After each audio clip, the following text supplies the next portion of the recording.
हिमांशु, जिस तरीके से ये जो मंत्रिमंडल के विस्तार की खबर है वो कोई नई बात नहीं है, बहुत लंबा वक्त हो चुका है, बार बार अब होगा तब होगा, इसके चक्कर में 4 पद रिक्त पड़े हुए हैं।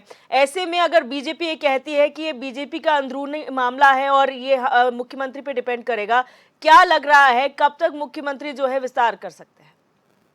बिल्कुल, ये देखिए धामी मंत्रिमंडल का जो विस्तार है उसको लेकर चर्चाएं आज से नहीं। जब विधानसभा चुनाव 2022 में हुई तो उस समय 8 कैबिनेट मंत्रियों को जगह मिली थी। उसमें से अब एक कैबिनेट मंत्री जो अल्पसंख्यक मंत्रालय जिनके पास था, चंदन रामदास, जो कि बागेश्वर से विधायक थे, उनका निधन हो गया है। और ऐसे में जो है अब 4 पदों पर जो है रिक्त चल रहे हैं। और ऐसे में कहीं ना कहीं राज्य के लिए भी ये एक चिंताजनक विषय है, क्योंकि कैबिनेट का विस्तार जो है 2022 से नहीं हो पाया है, जबकि समय समय पर कैबिनेट विस्तार होता रहना चाहिए। इसी के साथ है राज्य मंत्री के पद हैं या दर्जा प्राप्त राज्य मंत्री जो होते हैं उनके पद हैं, तमाम ऐसे रिक्त पद खाली चल रहे हैं। लेकिन वहीं विभागों की अगर मैं बात करूं, अगर आंकड़े हम स्पष्ट करें तो वर्तमान में जो मुख्यमंत्री पुष्कर सिंह धामी हैं वो खुद 29 विभागों का जो है जिम्मा अपने ऊपर संभाले हुए हैं।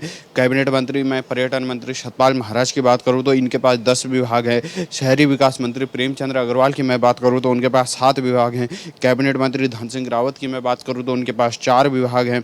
कैबिनेट मंत्री गणेश जोशी की मैं बात करूँ तो उनके पास 9 विभाग है। कैबिनेट मंत्री जो सुबोध उनियाल हैं उनके पास 4 विभाग हैं। और कैबिनेट मंत्री सौरभ भावड़ा के पास 6 विभाग, और जो खेल मंत्री इस समय है रेखा आर्य, उनके पास 4 विभाग है। तो ऐसे में देखा जा सकता है कि मुख्यमंत्री पुष्कर सिंह धामी ने जो है 29 विभाग अपने अंडर में लिए हैं। तो कहीं ना कहीं एक चिंताजनक विषय भी बन जाता है, क्योंकि एक आदमी अगर 29 विभागों का काम देखता है तो कहीं ना कहीं विकास की जो गति है वो धीमी होती है। लेकिन अब सरकार इस राज्य में इस चीज़ को लेकर कवायद तेज हो गई है कि कहीं ना कहीं मंत्रिमंडल का जो विस्तार होगा वो होना है। धामी मंत्रिमंडल के विस्तार को लेकर सुगबुगाहट तेज हो गई है और कहीं ना कहीं सरकार को इस मंत्रिमंडल को विस्तार करने की ज़रूरत भी इस समय महसूस की जा सकती है, क्योंकि अल्पसंख्यक मंत्रालय मंत्री जो चंदन राम दास, उनका निधन हो गया था। ऐसे में कैबिनेट मंत्री के जो पद लगातार रिक्त चल रहे हैं उनको भरने की आवश्यकता है। और ऐसे में तमाम जो दिग्गज नेता हैं वो भी एक आस लगाए हुए हैं कि कैबिनेट में उनको जगह मिलेगी और कहीं ना कहीं मुख्यमंत्री पुष्कर सिंह धामी, क्योंकि 29 विभागों का जिम्मा अपने ऊपर संभाले हैं,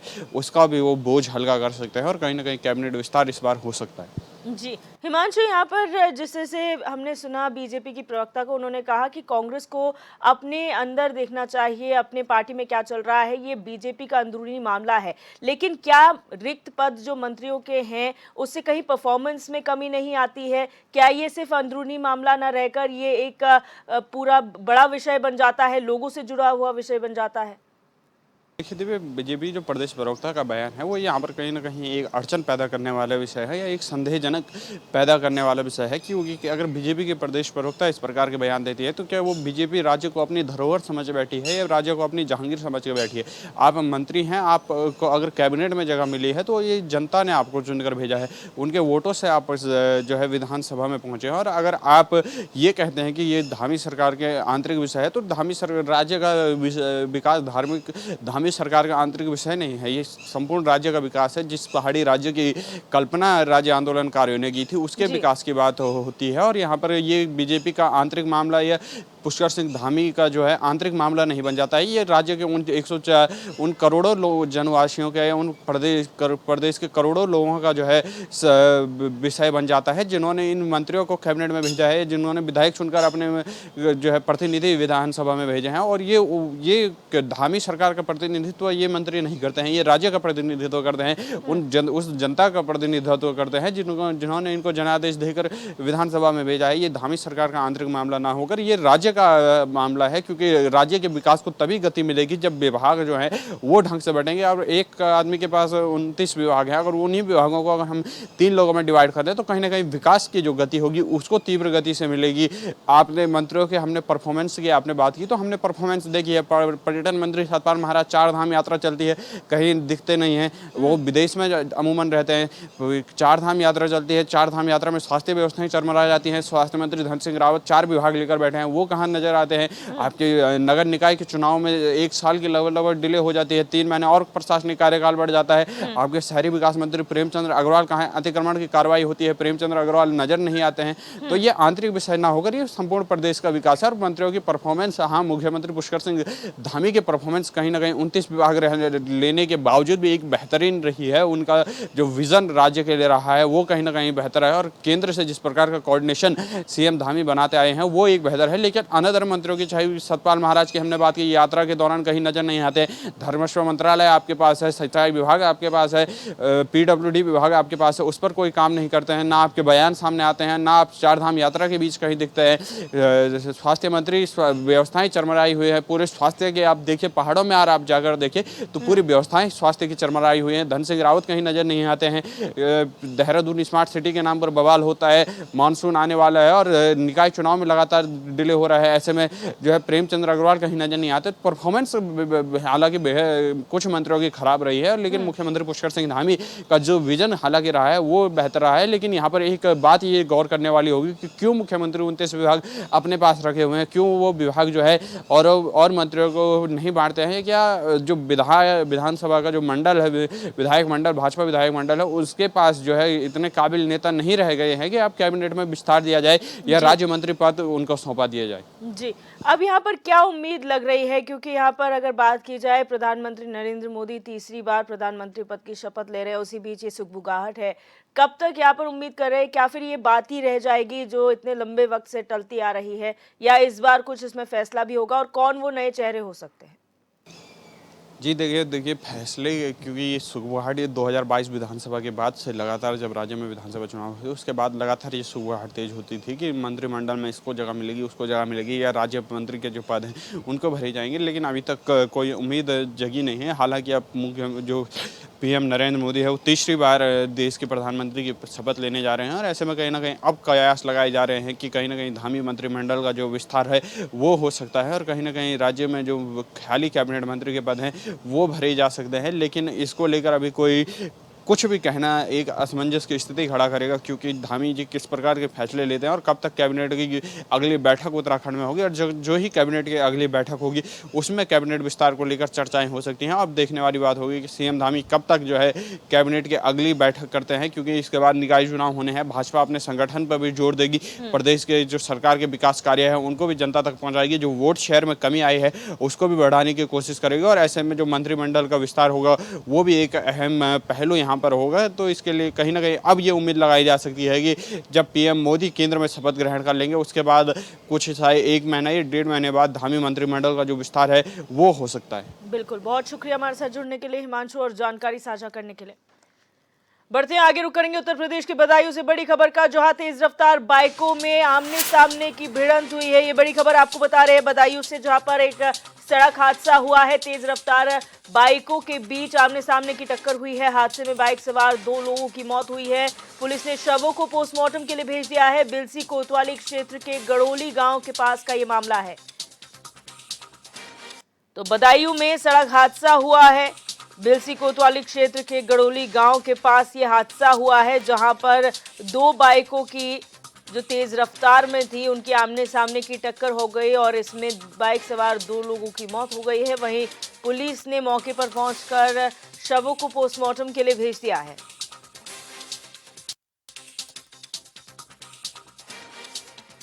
जो कि आपस में टक्कर हो गई, जिसमें दोनों ही गंभीर रूप से घायल हो गए।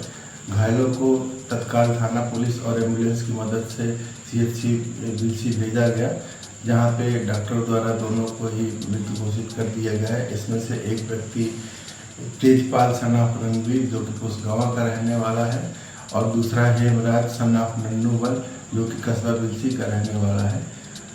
दोनों को ही डॉक्टरों द्वारा मृत घोषित किया गया है। पुलिस द्वारा पंचायतनामा भरकर पोस्टमार्टम की कार्रवाई की जा रही है। आगे की विधिक कार्रवाई। बढ़ते हैं आगे, सपा प्रदेश अध्यक्ष श्यामलाल पाल कन्नौज पहुंचे और पार्टी कार्यालय और पाल चौराहे स्थित एक हॉल में कार्यकर्ताओं से रूबरू हुए। प्रदेश अध्यक्ष श्यामलाल पाल ने कार्यकर्ताओं को अनुशासन का पाठ पढ़ाया। उन्होंने पार्टी कार्यालय पर भी सांसदी जीतने के अति उत्साह में संयम न भूलने की भी नसीहत दी।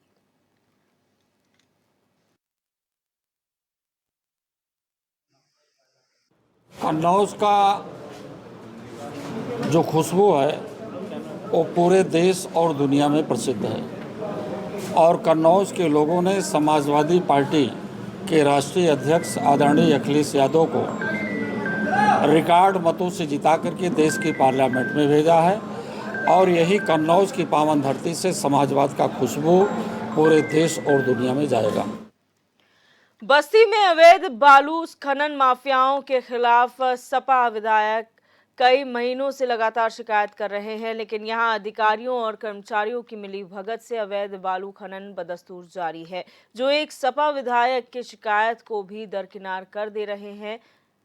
और सपा विधायक महेंद्र नाथ यादव ने कहा कि लगभग 1 महीने से ऊपर हो गया है, सरकार को करोड़ों रुपए के राजस्व का नुकसान हुआ है। विधायक ने कहा कि अवैध खनन की शिकायत जिलाधिकारी से करने के बावजूद भी खनन रुकने का नाम नहीं ले रहा है। रातों रात कई सैकड़ों डंपर अवैध बालू खनन में लग जाते हैं, जिससे यहाँ के किसानों की फसल भी बर्बाद हो रही है।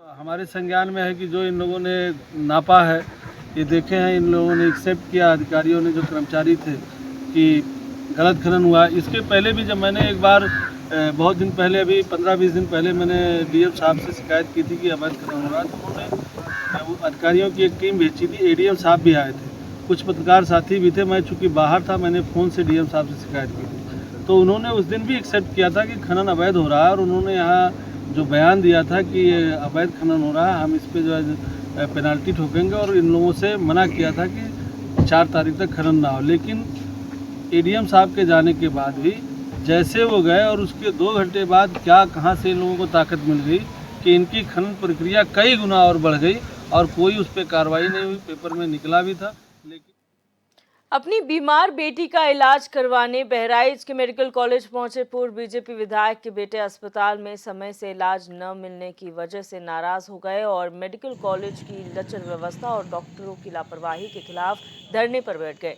पूर्व विधायक स्वर्गीय जटाशंकर के बेटे देवेंद्र प्रताप सिंह का आरोप है कि वो अपनी बेटी का इलाज करवाने मेडिकल कॉलेज के इमरजेंसी विभाग पहुंचे थे, जहां काफ़ी वक्त बीत जाने के बावजूद भी किसी डॉक्टर ने इलाज शुरू नहीं किया। उन्होंने बताया कि बेटी की तबीयत ज़्यादा ख़राब होने के बावजूद अस्पताल के किसी डॉक्टर ने बेटी को नहीं देखा, सभी टाल मटोल कर रहे थे, जिसके बाद वो धरने पर बैठ गए। उन्होंने कहा कि जब तक उच्च अधिकारी मामले का संज्ञान लेते नहीं हैं, तब तक वो धरना समाप्त नहीं करेंगे। धरने पर बैठे लोगों को सीएमएस एमएम पांडे ने समझा बुझाकर धरना समाप्त करवाया।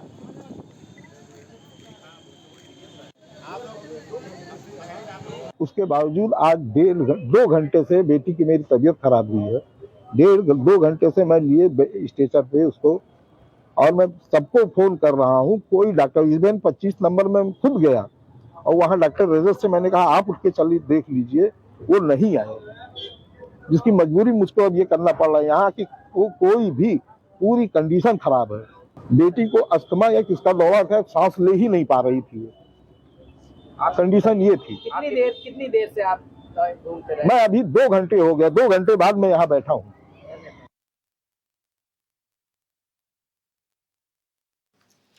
उत्तर प्रदेश के मथुरा से एक दर्दनाक हादसा सामने आया है, जहां प्रेम मंदिर के पास स्थित बीकानेर वाला रेस्टोरेंट में जो है वो के पास सीवर टैंक में उतरे 3 लोगों की शनिवार सुबह करंट लगने से मौत हो गई। इनमें से 2 प्लम्बर थे। इस घटना के बाद मौके पर हड़कंप मच गया। आनन फानन में डीएम और एसएसपी भी मौके पर पहुंचे और मामले की जांच पड़ताल शुरू कर दी। जानकारी के मुताबिक प्रेम मंदिर के पास करीब 1 सप्ताह पहले भी बीकानेर वाला रेस्टोरेंट शुरू हुआ था। दुकानदार ने प्लम्बर के काम के लिए ठेका दिया था। शनिवार सुबह प्लम्बर का काम करने वाले 2 लोग इसमें जैसे ही उतरे वो करंट की चपेट में आ गए। ये देख एक अन्य व्यक्ति भी नीचे उतरा तो उसमें भी करंट लग गया, जिससे तीनों की मौत हो गई।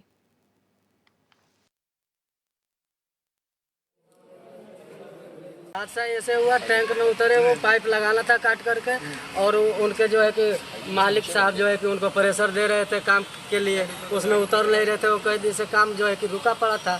अब उनको क्या पता उसमें लाइट कटी है क्या है। अब वहाँ जो है कि भाग के कैसे भी उनको पकड़ लिया, तो भाग के लाइट हम लोग काटने लगे छत पे जा करके। अब काटने लग गए, फिर भी दोबारा तीसरा जो है कि उसमें कूदा, बोल रहे हैं कि लाइट कट गया है। बिजली मैन भी बोल रहा है कि लाइट कट गया है। आखिर तीसरा उसमें गिरा कैसे, जब लाइट कट गई है तो उसमें तीसरा गिरा केस है। तो कितने लोग नीचे गिरे थे उसमें टैंक में? जैसे 2 लोग गिरे थे पहले, तो उसमें तो थे ही, उसमें जब उतरे हैं तो देखिए अभी तत्काल घटना हुई, हम लोग मौके पर हम और वरिष्ठ पुलिस अधीक्षक अपने घटनास्थल पर हम उपस्थित थे और सारी चीज़ों की जांच की जा रही है और जांच में भी बिंदु शामिल रहेगा कि इसमें गिरफ्तार किया जाए कोई लापरवाही, जो भी लापरवाही करने वाला हो उसके खिलाफ कार्रवाई की जाएगी। और इसके साथ ही साथ जो परिजन है उनको आर्थिक सहायता देने के लिए कार्रवाई कर रहे हैं। उसके जस्ट बाहर एक टैंक है, इसके अंदर 3 लोगों के अंदर जाने के बाद मृत्यु होने की सूचना प्राप्त हुई। सूचना प्राप्त होते तत्काल पुलिस और प्रशासन की टीमें यहाँ आई, फायर सर्विस की रेस्क्यू टीमें भी आईं। तीनों को हॉस्पिटल पहुँचाया गया है, जहाँ पे बताया गया कि ये इनकी मृत्यु हो चुकी है। अभी मृत्यु का कारण पोस्टमार्टम के बाद ही पता चल पाएगा कि किस कारण से मृत्यु हुई। प्रथम दृष्टया बट यहाँ पे स्मेल काफ़ी ज़्यादा है, तो अंदर गैस होने की संभावना से इनकार नहीं किया जा सकता है। बट डिटेल्ड जो मृत्यु के कारण है वो पोस्टमार्टम के बाद ही पता चलेंगे। जो मृतक है उसमें 2 की पहचान हो चुकी है। ये दोनों जनपद बलिया के रहने वाले हैं। एक की पहचान अभी नहीं हुई है। इस प्रकरण में आवश्यक विधिक कार्रवाई जो है वो सुनिश्चित। अब रुक करेंगे अगली खबर का। उत्तर प्रदेश में सपा के गढ़ कहे जाने वाले मैनपुरी में एक जो है मामला सामने आया है, जहां पर नव दंपति ने फांसी लगाकर आत्महत्या कर ली। घटना जिले के जो है यहाँ पर बताई जा रही है और थाना बेवर क्षेत्र की बताई जा रही है, जहां मोहल्ला काजी टोला में यहाँ पर एक नव दंपति ने खुद को फांसी के फंदे पर लटका लिया और आत्महत्या कर ली। और आपको बता दें कि यहाँ पर दोनों की बीते जो है साल 4 दिसंबर को शादी हुई थी। घटना के बाद से दोनों के परिजनों का रो रो कर बुरा हाल है। जानकारी के मुताबिक छोटू सक्सेना अपनी पत्नी अंजलि के साथ रह रहा था। शनिवार को मायके जाने को लेकर पति पत्नी में बहस हो गई। अंजलि मायके जाने के लिए दबाव बना रही थी, वहीं छोटू इनकार कर रहा था। इसी दौरान अंजलि ने छोटू को समोसा लाने के लिए कहकर बाजार भेज दिया और खुद कमरे में साड़ी के फंदा लगाकर फंदे पर झूल गई।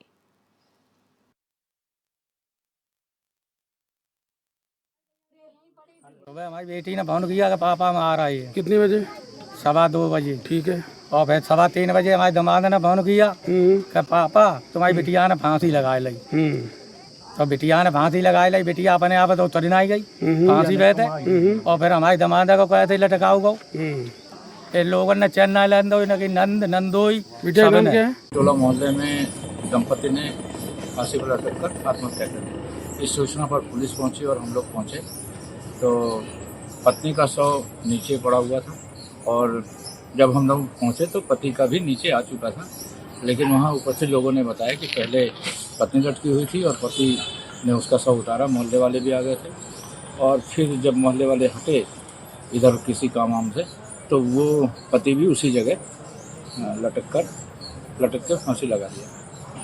तो इसमें तहरीर जैसे मिलेगी उस हिसाब से नियमानुसार कार्रवाई की जाएगी। शव को मोर्चरी भेजा जा रहा है, पोस्टमार्टम करवाकर नियमानुसार विधिक कार्रवाई।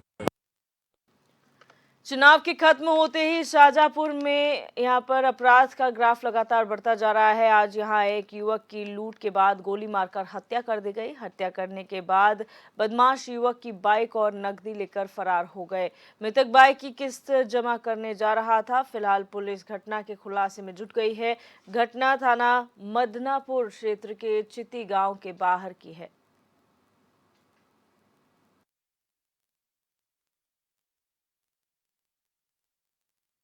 के गांव के गोविंद सक्सेना को किसी के द्वारा गोली मार दी गई है। इस घटना पर तत्काल मेरे द्वारा और अन्य अधिकारियों के द्वारा घटनास्थल निरीक्षण किया गया है और मौके पर फील्ड यूनिट को बुलाया गया है। अस्पताल में जब गोविंद को ले जाया गया वहाँ पर उसे मृत घोषित कर दिया गया है।